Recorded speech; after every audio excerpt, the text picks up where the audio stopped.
Terrence Mathis was one of 3 Falcon receivers to top 1,000 yards this season. His 78 receptions included 9 for touchdowns. And we welcome you back inside of Studio 7 here on this Fox NFC Wild Card Playoff special. Sporting the league's only run-and-shoot offense, the Falcons provided the greatest endorsement for its use. Now, with 4 players topping 1,000 yards each, it gives defenses plenty to think about. Fox's Pam Oliver is in Green Bay covering today's game. And, Pam, this Atlanta offense is truly armed and loaded. Oh, they've been awesome here lately, JB, and critics can yap all they want about the run and shoot being some tired, pitiful offense, but the Falcons truly believe that they've got a viable, effective way to move the football and score some points. So the run and shoot may not quite be the machine you would expect, especially when you consider the stats versus the overall records, but this is a system that gives defenses adjustment headaches, I guess you could say. The run and shoot may not win any popularity contest, but the Falcons do not care. They just wanted to win ball games. Anybody see that? Let's breathe in the door from there. Terrence Mathis at the 10. Terrence Mathis sprinting for the corner at the 5. I would have loved to beat Carolina or loved to beat Miami at Miami, but as I look back now at it after it's all over, nothing could have been better for our football team than beating the 49ers and getting in the playoffs. The Falcons are in the postseason for only the 2nd time in 14 years, and they're bringing the much-dissed run-and-shoot with them.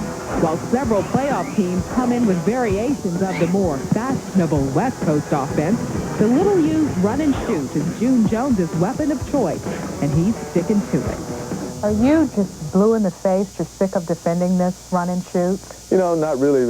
We've been doing it for 25 years almost, having to defend it, and we will until we win the Super Bowl. We'll probably always have detractors. I must admit, I was kind of criticizing before I ever even got here. I had seen it around, but I never really knew what was going on.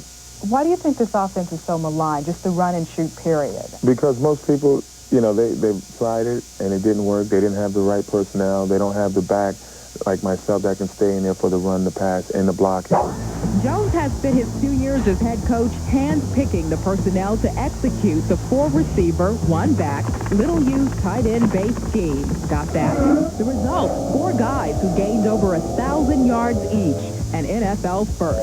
Let's not forget the trigger man who amassed more than 4,000 yards passing. Well, I think the main thing for a quarterback, you want to go into a system that is going to focus on you, and there's no doubt that all the attention's on the quarterback in the run and shoot, and I think I fit right in. It's almost like having 5 quarterbacks out there. We have to read the same exact thing Jeff reads, and if we don't, then there is a mistake. Where the Falcons have erred most has been in the dreaded red zone, more like the dead zone, when the run and shoot jumped up and shot him in the foot early on.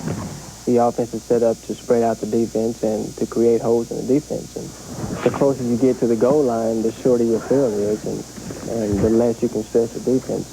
I think the first half of the season we concentrated on it a little too much and made it a big focal point. And then after a while we just said, well, okay, let's just get it done. In their last 8 games, the Falcons proceeded to score 85% of the time they were inside the 20. Nothing like being on a roll heading into the playoffs, if only getting there by the skin of your teeth. When it's working, when it's clicking, and it's humming, what's that like? It's just like when you say that you're in a zone. You know, you hear that so often, but in this offense, if you're in a zone, you're unstoppable.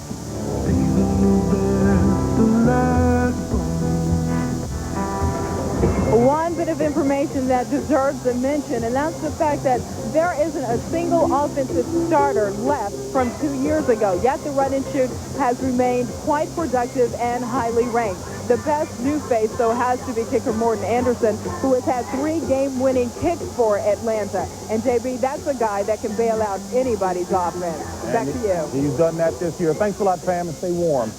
Hey, Jimmy, we heard June Jones say he needs to win a Super Bowl to get the critics off his back. Most of the NFL types I've talked with believe that you can't win Super Bowls with the run and shoot. You believe it? Well, I think they've got the right people as far as running it. They know the run and shoot extremely well, Mouse Davis and also June Jones. But, you know, the edge they have is they're the only team in the league that runs it, and teams were better prepared for the run and shoot a few years ago when 3 or 4 teams ran the run and shoot. The big problem is running the football down the goal line. They don't have a blocking back. They don't have a tight end. And teams play a blitz or a gap defense down the goal line, so they have an extra defender. You can't block them all. That's one reason they'll probably use a tight end some today. On top of being a run-and-shoot team in a cold-weather town, dome stadium teams are 0-12 in the playoffs since 1988 when Houston beat Cleveland. Talking to Bobby Hebert, he said Jeff George excels in that type of weather simply because his arm is so good. And don't forget, Jeff George got banged up last week. Bobby Hebert stepped in. He also stepped in last year versus Green Bay, played extremely well. Green Bay defenders say they don't want to see Bobby Hebert. You know, well, but they may. But, you know, if I'm Aaron Taylor, the right guard of the Green Bay Packers, you know, I'm not the smartest guy in the world. But I wouldn't freak out when I looked up and saw Chris Dolman looking over me, because Dolman, who is normally an end, he's going to move into guard. What are you looking at me for? He's going to move into tackle, because in June Jones' words, it'll freak him out when they move him in there and just get some expression, get some excitement. End over a guard should be fun. You've got some contemporary words in your language now, huh? He's a thesaurus. Yeah. The walking thesaurus. Freaking out, huh? Okay, folks, there's still a lot more to come on today's show. And in a little bit, Reggie White of the Packers will test his sore leg during the game.